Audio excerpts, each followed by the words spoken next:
I'd like to talk about our special guest today. Her name is Susan Leopold. She's a Ph.D., and I'd like to give you a little information. Susan Leopold, Ph.D., is the real-life Lorax. She's an ethnobotanist and passionate defender of biodiversity. Over the past 20 years, Susan has worked extensively with indigenous peoples in Peru and Costa Rica. She's the executive director of United Plantsavers and director of the Sacred Seeds Project. Prior to working at United Plantsavers, she worked as a librarian at the Oak Spring Garden Library, specializing in digitizing rare herbals and botanical travel manuscripts. She currently serves on the board of directors for Botanical Dimensions and the Center for Sustainable Economy. She's an advisory board member of the American Botanical Council, a proud member of the Patawomack Indian tribe, I hope I pronounced that right, of Virginia, and the author of the children's book Isabella's Peppermint Flower, teaching about Virginia's botanical history. She lives on and manages a productive farm, the Indian Pipe Botanical Sanctuary, with her 3 children in Virginia, where she raises goats, peacocks, and herbs. She's an avid recreational tree climber in love with the canopy just as much as the herbs of the forest floor. Susan, welcome to Understanding CBD. Thank you for joining us. Yeah, thank you for having me. Awesome, Susan. We're so excited to talk with you today. And at least our goal for today, because I know there's a lot of stuff that I want to talk about with you, is at least, you really are, in my mind, the Lorax. You do speak for the trees, and I'd love to somehow get a way to explain what they're saying to us out through to our audience, and then what we can do then in response, so then that we can let them know that we hear them. And but before we get into all that, I'm really curious, when did you realize that you had these superpowers of communicating with plants, and that it's your mission to speak for them? Is this something that came later in life, or do you think you were born with this? I think we're all born with it. I think we're all innately tuned in to plants in our environment. And I know for me, as a young child, I grew up on the outskirts of Northern Virginia, and we had woods in our backyard, and I would go back there and, make mud pies and things like that as a kid. But we had this very special patch of lady slippers, and to me they were like fairies of the forest. It's a native orchid, and it has a long historic medicinal property of the roots being used for helping calm the nervous system and help with sleeping. And I just fell in love with those plants, and I think I was about probably in 6th grade, and I was asked by my science teacher to press plants and bring them in, and I brought the lady slippers in because they were my favorite botanical that appeared in my forest in the spring. And that's when my teacher told me that I wasn't supposed to pick those plants because they were endangered. And it was like, even at a young age, just to understand that that something that I loved and was so beautiful would be endangered. It was like, I think that set me off on my path. And even as a young child, I was just incredibly connected to plants. And probably like most of us, I had severe asthma growing up as a child and was on a lot of pharmaceuticals. And as I became a teenager, I started to learn about ginger and garlic and these other herbs that would help me, so I wouldn't have to be on the antibiotics and prednisone and steroids. And so then that kind of awoken me to like really integrating the healing journey of plants in my life. And then the next thing I know, I picked up Richard Evans Schulte's book, The Healing Forest. He was an Harvard ethnobotanist that studied in the Amazon, and then I found myself in the Amazon. And then I had this like big awakening that actually native medicinal plants were just as endangered in North America as they are in the Amazon. And I decided to kind of shift my focus. And though I loved learning about medicinal plants of the rainforest, I made my life's work bringing awareness to actually the biodiversity of medicinal plants in North America, which is really a hot spot on the planet. I mean, what we have in Appalachia is unique to any temperate climate in the world, and that's my life's work is making people aware of that. And you took that life's work, and then you got your PhD dissertation in, let me get this right, dormant ethnobotany. So tell us a little bit about dormant ethnobotany, please. I mean, this is my own theory, and as plants cycle through dormant stages, especially in temperate climates, right? We go into this phase of winter, and then we have these spring ephemerals that appear in the spring. My research really dove into documenting the Bull Run Mountains in Virginia, which is the easternmost mountain range just west of Washington, D.C., and that's really where the coastal plains and the Blue Ridge ecosystem kind of shift. And it's an incredible edge habitat for a lot of unique species. And in interviewing a lot of the old timers, people who have lived in that mountain for generations, I began to research when do we lose that disconnection, and it can happen in just one generation. Probably our parents don't necessarily remember, but our grandparents remember living closely with their environment and dependent on the food they grew and the things they harvested. So my idea behind the concept of dormant ethnobotany, which I went into studying how people use plants, like, oh my God, we're losing this knowledge, like a really kind of negative perspective. But then I realized that we have this deeply connected relationship with plants inside each one of us, and it takes one generation to lose it. It only takes one generation to gain it back. Thank God. And so, it's super hopeful to think of it in that perspective, right? We're all on this path of reconnecting that relationship with plants, and we're going to see it happen really rapidly. And so this idea of dormant ethnobotany is to document that knowledge actually cycles through. And I'll just make one more point. So the Bull Run Mountains were really kind of like a refuge, right? It was where all the indentured servants and actually people who were trying to escape slavery kind of migrated to the Bull Run Mountains because they could hide out there. But the indigenous people had already left. They had already moved further west at that time. So my point in this dissertation is that I studied how this group of people, some of them had come from Europe, some of them had come from Africa, formed a very intact ethnobotanical relationship within just one generation. And we know that through the folklore that was collected in the 1940s during the Great Depression. There was a big movement, the effort to put people back to work. And, we know about those that left and set up camps and building our national parks, but there was also a big movement in folklore. And so people were paid in the 1930s and 40s to go into rural communities and collect folklore. And within that folklore is this deep relationship with plants that was formed by people who were just forced into whatever circumstance they had in their life, ended up in the Bull Run Mountains, connecting on a very deep and spiritual way with their environment that we often associate with only indigenous cultures. But yet, I'm a part of the Patawamek tribe. Thank you for acknowledging that.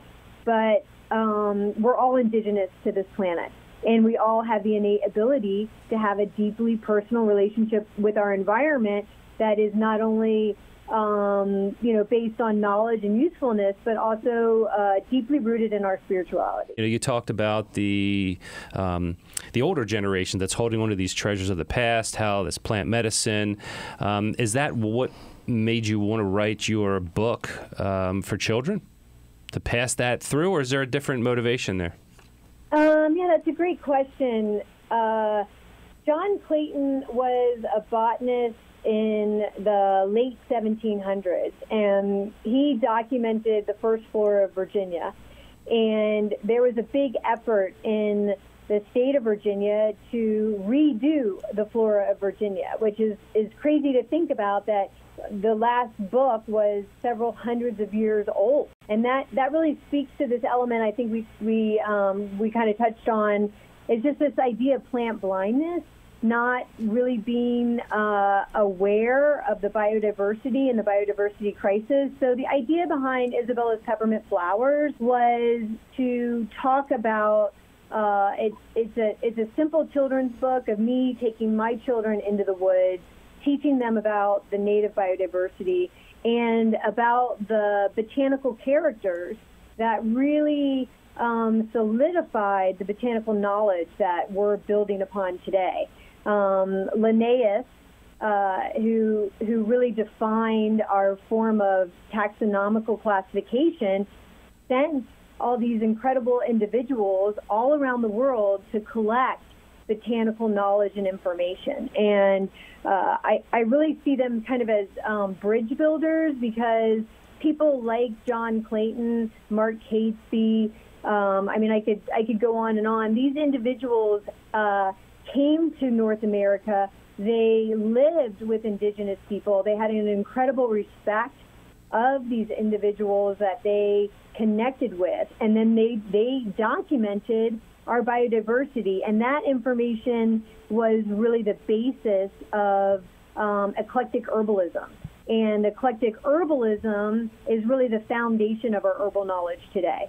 It's really those individuals, and I would highlight the Lloyd brothers, the Lloyd Library in Cincinnati. This is really where our knowledge of cannabis and also our native biodiversity, medicinal plants from around the world, this knowledge was really the basis of herbal medicine that was incredibly instrumental in healthcare in the United States from the late 1600s to the 1700s and up until the Civil War.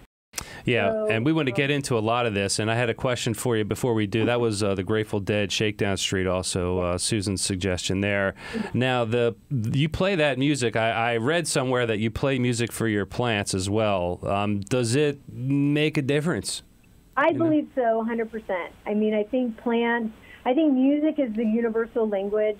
Kat Harrison, my mentor, who founded Botanical Dimensions, is quoted as saying every plant has a song, right? Every human has a song, and the vibrational element of how music transcends the limitations of language. I mean, we're now understanding that the environment, trees specifically, I mean, there's a whole communication that's happening on a vibrational level. So absolutely, any good grower knows about the moon signs of how to germinate seeds according to the moon signs, and they know that if they want their plants to grow strong and happy, they got to play the music. And I personally think plants prefer the Grateful Dead. That's great. We should ask more plants, see what they prefer. Let's talk about those vibrations. Let's talk about your organization, the UPS, not to be confused with the United Parcel Service, of course. Let's talk about the United Plantsavers organization. Let's talk about what you're doing for them. Yeah, so United Plantsavers was founded by Rosemary Gladstar, who is some people consider kind of the grandmother of the resurgence of herbal medicine. So kind of how I spoke about the eclectic knowledge and information that, built over hundreds of years, but then we had kind of the conflict and struggle between allopathic medicine and eclectic medicine, and allopathic medicine kind of persevered, but then we had this resurgence that came out of the Back to Land movement in the 1960s and 70s, and Rosemary was really instrumental in teaching herbalism and still active today. Is that her real name? It is her real name. Okay. Mm-hmm. We have Rosemary Gladstone. It seems like, she's born for this, right? Rosemary Gladstar. Gladster, yeah. Well, even better. She is a light beam. She is a fairy on the planet. And I encourage those who haven't heard of her just to dive in. She's written numerous books and has an online class that you can take. But anyways, she really brought herbalists, growers, wildcrafters, those that were starting herbal companies, and they were concerned with the increase in people turning to herbal medicine, where these plants were coming from, how they were being harvested from their wild environments. And what a lot of people don't realize, because the herb trade is very underground, most of the medicinal plants in herbal supplements are wild harvested, meaning that they're not intentionally grown, that they're harvested by individuals out of wild environments, whether it be from the forest or all different types of environments. These plants are harvested by individuals. And so that is the mission of United Plantsavers, is the conservation of native medicinal plants that are in the herbal trade industry. That sounds like a program that the government should be running, and that the government should be having something that protects these medicinal. Everybody knows the government is always looking out for our best benefit, wink, wink, you know. So, right. So what's the story there? Yeah, the story, it kind of goes back to this idea of plant blindness. I think we take things that come from the environment kind of for free, and I'm not sure. That's something that I'm definitely advocating for, is more involvement with government agencies to engage in the herbal plant trade. But like I said, it's very underground. It's annually a $6 billion industry that's growing anywhere from 5 to 15% every year. Some of the most valued wild traded medicinal plants in North America, saw palmetto, harvested the berries out of Florida. It's probably number 3 or 4 in the herbal supplements. Black cohosh, it's also in the top 10. And maybe one that you don't think about much, slippery elm. That's in an enormous amount of products. That's a tree where they use the inner bark. It goes into your cough syrups, your cough drops. And then certainly one plant that we're extremely famous for in North America is American ginseng. So these are plants. Our United Plantsavers kind of emblematic plant is golden seal. That is another woodland botanical that has hydrasine in it. It's incredibly potent antibiotic. It's one of the few plants that is effective against these superbugs. So really, I'm not to discredit pharmaceutical medicine. I think we've made a lot of incredible advancements, but most of the pharmaceutical industry is based off of plant medicine. We know the willow tree made aspirin. I mean, I could just go on and on. Taxol, the Taxol yew tree, rosy periwinkle for leukemia. I mean, our pharmacopoeia is the plant world. It's an incredible ally to humans, and medicinal plants have been our form of healthcare for 25,000 years. Yeah, so this is interesting here. So, and it's great work you're doing for a lot of these medicinal plants. Now, Max and I, we primarily work with the cannabis plant. I mean, I take a ton of supplements and herbal supplements outside of this, but one of the major ones is obviously cannabis.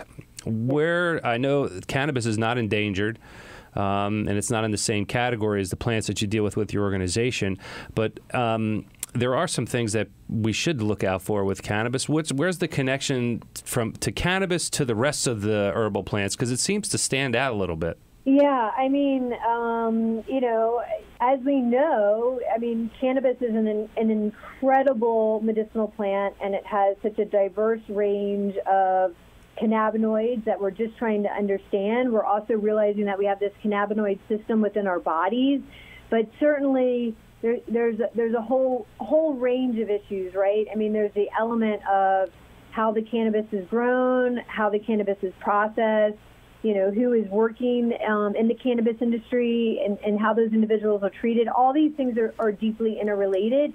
I also think there's an incredible synergistic relationship between cannabis and other medicinal herbs. I mean, lemon balm is one that comes to mind. So we're seeing the ability of cannabis, to really be kind of a potentizer. It amplifies the effect of other medicinal plants in our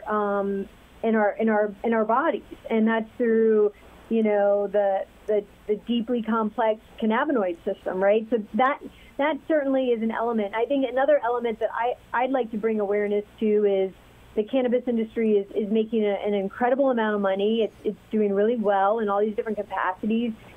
And yet, we're losing plant biodiversity at, an unprecedented rate. So how can we kind of channel that energy into what cannabis is bringing to communities and to economies, and use that momentum to educate people about plant biodiversity in general and medicinal plants. So we really need to kind of use this. Get on the bandwagon, right? Jump on the tailcoats of this cannabis plant. Get moving. Yeah, right. The gateway drug. Like you come across this plant, and you realize how potent it is. Well, guess what? There's like a whole, Doesn't Golden Seal help clean up your urine if you have a urinalysis? What? I'm sorry. Doesn't Golden Seal, like if you're having a urinalysis and you want to get rid of the THC in your system? Right. I mean, that's an interesting question. I think that's what happened, right? That rumor really spread quickly, and that turned a lot of people onto Golden Seal, and it created a lot of issues in the supply chain. I don't know that there's really much to back that up. I would not recommend taking Golden Seal. I think there's other things to do. I just drink a lot of water. Yeah, good. Well, I'm glad you cleared that up. I was really wondering, when you're not saving the plants and the planet with your executive director work at United Plantsavers, what else do you do with your time? Well, I'm actually in Atlanta catching fish. Oh, nice. That's awesome. But I do, but I'm really busy because I have a farm, I have a tree house on Airbnb, and I have 3 teenagers. So. Wow. What kind of things are you doing on your farm? Are you growing hemp there? I am growing hemp. I have been growing cannabis now for 3 years since Virginia opened it up, which has been really amazing. And I actually have 4 plants because now individuals can grow 4 cannabis plants, so that's super exciting.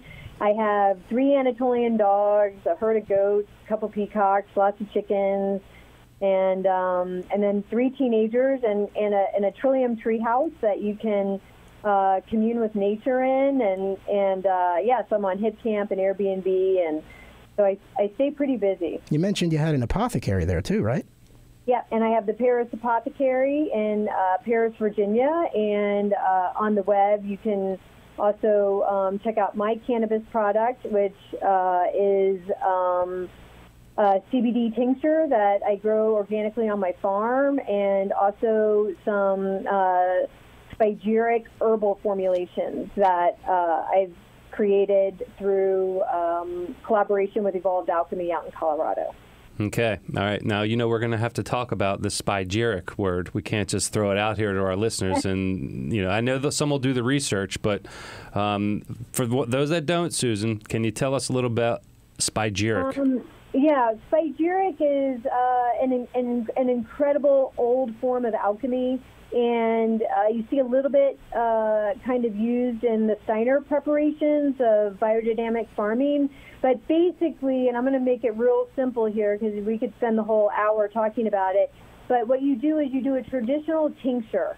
And after you tincture and strain the plant material, you take that plant material and you burn it on low heat down to an ash. And what you're left with is the actual salt content and mineral content of the plant material. And then you add those salts and minerals back into the tincture, and then you tincture that and then strain it, and then you're left with a Spigeric extraction of the cannabis and plant material. And after all the plant material has been spigerically extracted, then that is applied to a base of grapefruit rind, and then that's encapsulized. So you're getting the Spigeric formulation of the plant into the grapefruit, which is a great carrier and also helps your digestive system kind of absorb that Spigeric extraction. So it really is, when you talk about full spectrum, I mean, this is really the full spectrum medicine. Interesting. And so really what you're looking at, because plants are not just the alkaloid content, right? Plants also have these salts and minerals, which really have an incredible benefit to to the human body. Now, Susan, we're in a precarious time right now because people's immune systems are compromised, especially with the coronavirus, et cetera. What are some accessible herbal medicines that people can grow themselves to help? I think lemon balm is the plant that everybody should be growing. I mean, lemon balm, you plant it, it grows, you can make tea out of it, you can tincture it, it uplifts the spirit, but it's also an incredible antiviral. So really, the plant world is full of antivirals. So, another really simple thing everybody should be doing, grow thyme. It's now the time for thyme. Thyme is another incredible antiviral. You can grow it in your windowsill, and you can just put it in your food. You can make tea out of it. I mean, so these are, just two simple, really simple herbal things that you can grow and incorporate into your daily routine. 3 to be clear. Thyme, lemon balm, and cannabis. You forgot cannabis. I know. No, absolutely. Absolutely. So, I mean, people are going through a really stressful time, right? So I think you want to think about nervines, passion flower, valerian, kava. We really want to support the nervous system because we're dealing with a lot of stress. And another really big one is adaptogens. Certainly, American ginseng is an incredible. Yeah, we're going to have to take that on another show here, Susan. My goodness, I wish I could fit everything in here, but we're going to have another show just for Susan. Yeah. So if you're up for that, Susan, we're going to be reaching out to you again and talk again. But I want to thank you for coming here today and talking to us about plants and your love for plants.